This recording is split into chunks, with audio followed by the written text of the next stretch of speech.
so relax. Just a little.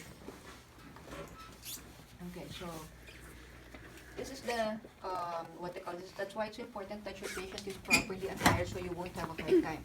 So you have the knee. Okay, just below it is the tendon. So what you can do is just put your hand on the quadriceps, the thigh. You'll feel.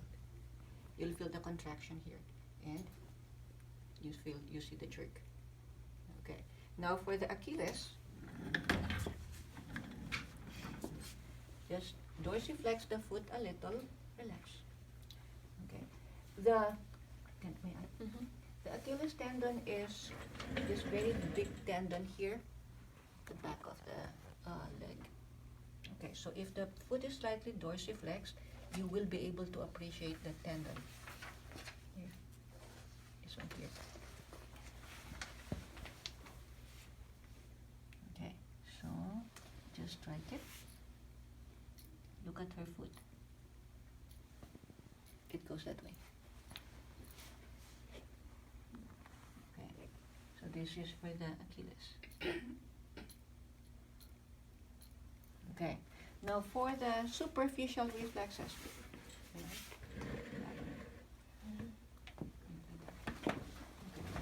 So for the abdominal,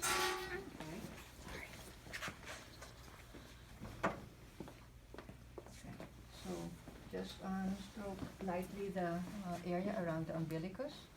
Okay. You will not be able to see it from there. You have to come closer. You see the contraction? Are you able to appreciate it? Contraction of what? The abdominal muscles. Do it one more time. Oh, yeah. Okay. It goes, does a very quick contraction. Okay. Now for the gluteal. Are you willing to do that? Earlier, my volunteer I was telling her, okay, now pull down your pants. We'll do the gluteal reflex. And she said, really? Okay, she was getting ready to hold it. Okay, you're not going to do this, but you have to show me. This is the anus. Just, what they call it, stroke lightly the area around the anus. You will see the anal sphincter. It will contract. Okay, you do not stimulate the anus itself, the area around it.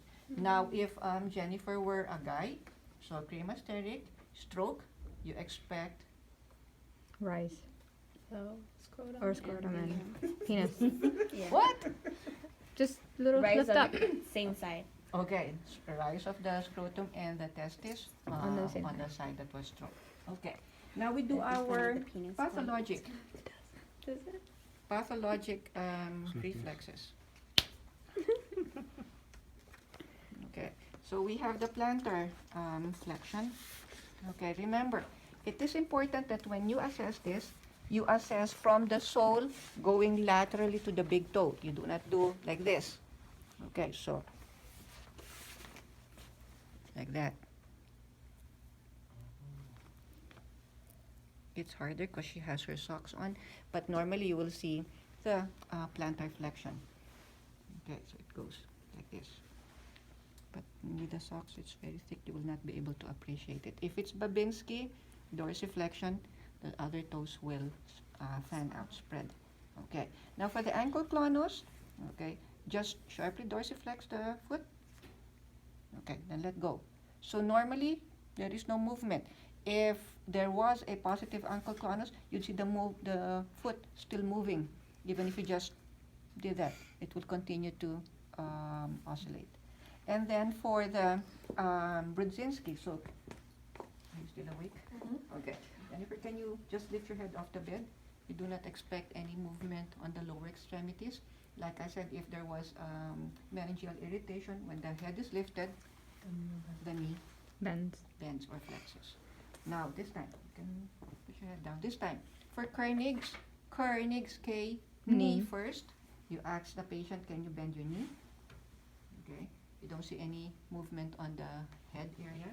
But in patients with meningeal irritation, when you do this, or when you ask the patient to bring the knee to the chest, the head lifts. So those two signs are work together, Yes. pretty much. Okay.